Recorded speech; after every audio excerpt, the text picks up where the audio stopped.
আসসালামু আলাইকুম সুপ্রিয় বন্ধুরা, আশা করি আপনারা সবাই আল্লাহর অশেষ রহমতে ভালো আছেন।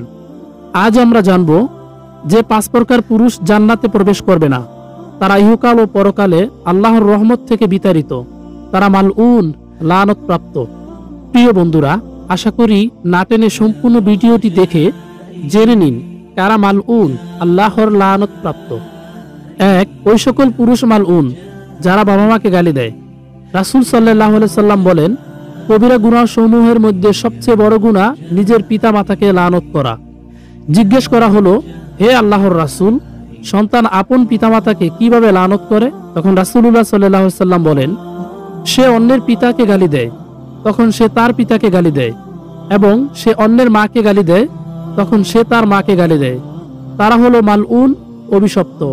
অন্য হাদিসে আছে, অভিশপ্ত সে যে তার বাবাকে গালি দেয়, তার মাকে গালি দেয়। বর্তমান সমাজে এমন অনেক পুরুষ বা নারী আছে যারা তাদের মাতা পিতাকে গালি দেয় এবং তাদের সাথে খারাপ আচরণ করে থাকে। তারা মালউন, তারা আল্লাহর লানত প্রাপ্ত। 2. ওই সকল পুরুষ মালউন যারা নারীর সাদৃশ্যতা গ্রহণ করে। পবিত্র হাদিসে বর্ণিত রয়েছে, আল্লাহর রাসূল সাল্লাল্লাহু আলাইহি সাল্লাম নারীর বেশ ধারণকারী পুরুষকে এবং পুরুষের বেশ ধারণকারী মহিলাকে অভিশাপ করেছেন। তারা মালউন, লানত প্রাপ্ত। বর্তমান সমাজে এমন বহু পুরুষ রয়েছে যারা নারীদের সাদৃশ্যতা গ্রহণ করে এবং এমন বহু নারী রয়েছে যারা পুরুষের সাদৃশ্যতা গ্রহণ করে। 3. ওই সকল পুরুষ মালউন যারা 3 তালাক প্রাপ্ত নারীকে হিল্লা বিয়ে করে পূর্বের স্বামীকে হালাল করে দেওয়ার জন্য।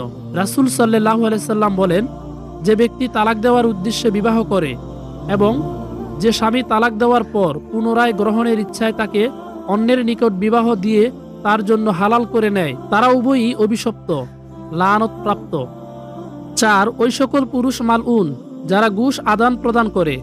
বিশুদ্ধ হাদিসে বর্ণিত, ঘুষ গ্রহণকারী ও ঘুষ প্রদানকারী দুজনকেই রাসূল সাল্লাল্লাহু আলাইহি সাল্লাম অভিসম্পাত করেছেন, তারা মালউন। 5. ওই সকল পুরুষ মালউন যারা সুদের লেনদেন করে। রাসূল সাল্লাল্লাহু আলাইহি সাল্লাম বলেন, সুদখোর, সুদদাতা, সুদের সাক্ষীদ্বয় এবং সুদের হিসাব রক্ষক বা দলিল লেখককে অভিসম্পাত করেছেন, তারা মালউন। উল্লিখিত হাদিস সমূহে পুরুষের কথা বর্ণিত হলেও যদি এ সকল অপরাধ নারীদের মধ্যে পাওয়া যায়, তাহলে নারীরাও হবে অভিশপ্ত, মালউন। যদি এই পাপ থেকে খাঁটি তওবা না করে দুনিয়া থেকে বিদায় হয়, তাহলে সে জাহান্নামী। আল্লাহ তাআলা ইরশাদ করেন, বলো, হে আমার বান্দাগণ, তোমরা যারা নিজেদের উপর জুলুম করেছ, তোমরা আল্লাহর রহমত থেকে নিরাশ হইও না।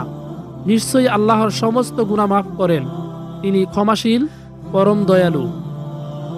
মহান আল্লাহ রাব্বুল আলামিন সকল মুসলিম উম্মাহকে এই ধরনের পাপ থেকে বেঁচে থাকার তৌফিক দিন। আমিন।